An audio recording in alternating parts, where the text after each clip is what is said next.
Okay, today I want to talk about something that is near and dear to my heart as a freelancer and as a parent, and that is how to negotiate. It's such an important skill to get a handle on, whether you're advocating for yourself or you're trying to teach your kids the very valuable life skill of negotiating as they're looking for jobs.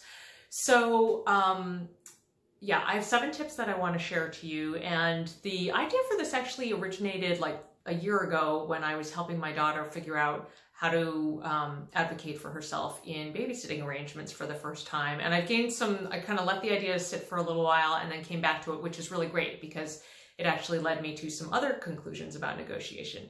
So my first tip is to do some quick research. So for example, if it's something like babysitting, we looked up the current minimum wage in our state. We looked up current rates depending on the age of the babysitter, that kind of thing.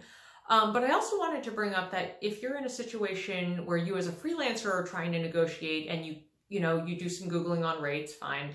But also that it can be really helpful to check in with some trusted colleagues about rates. And that's something that's been really important in my industry, as an internet person, because it's such a squishy industry with rates and there's not a lot of public information on it.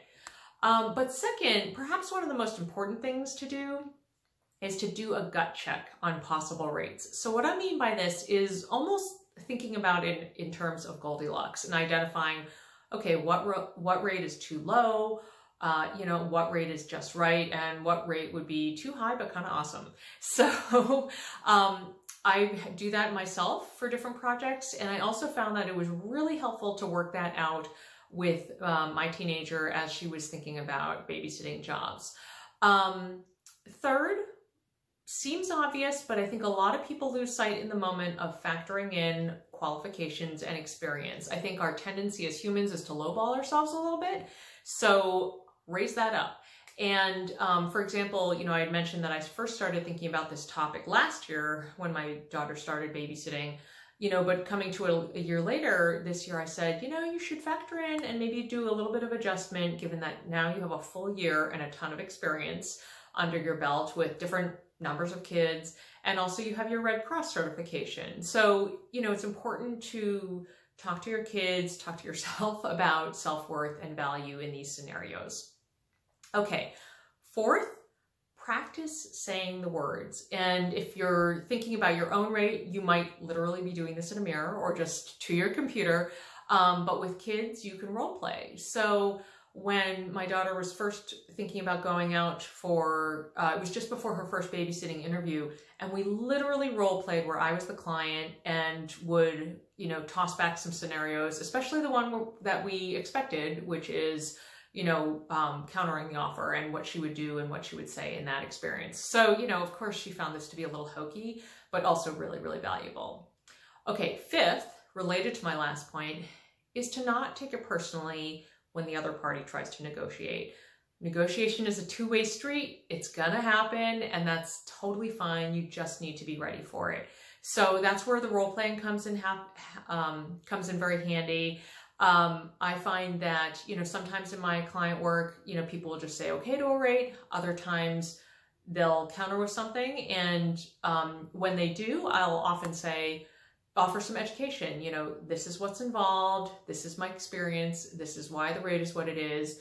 And then we go from there. So it's really important to build that into your readiness and your vocabulary. Okay, 6. Insert a pause. So when you're negotiating by email, this is much easier. You naturally have pause. You have the ability to respond whenever you want. But if you're in a live situation, for example, like on the phone or in person, remember that it's perfectly okay to say, I'm not quite sure about that, or just, you don't even have to say that actually. You can just say, I'm just going to get back to you on that. Give me a day or whatever amount of time, and I'll get back to you. And that gives you a little more time to think about your gut check and what makes sense. And honestly, if you were feeling uncertain in that moment, it might be because the counteroffer felt a little low. So it's really important to give yourself permission to take that pause and think about it and then respond. And then lastly, it's really important to remember that you should decline if necessary. So I had mentioned earlier the idea of the gut check. And that is really important here because, for example, when my daughter and I were working out the, what's too low rate, what's just right, and then role playing some of that, we talked about the fact that there should be a walk away rate. So, if somebody counters with an offer that's too low, it's okay to just say, I'm sorry, but this isn't going to work out. And same goes on the adult level. I've had different scenarios. I find that sometimes with counteroffers, sometimes the person is just plain clueless, reality. And sometimes they just are kind of pushing back for fun. And in that case, especially, I am totally fine just saying, you know what, this isn't going to work out. Best of luck. And that's it.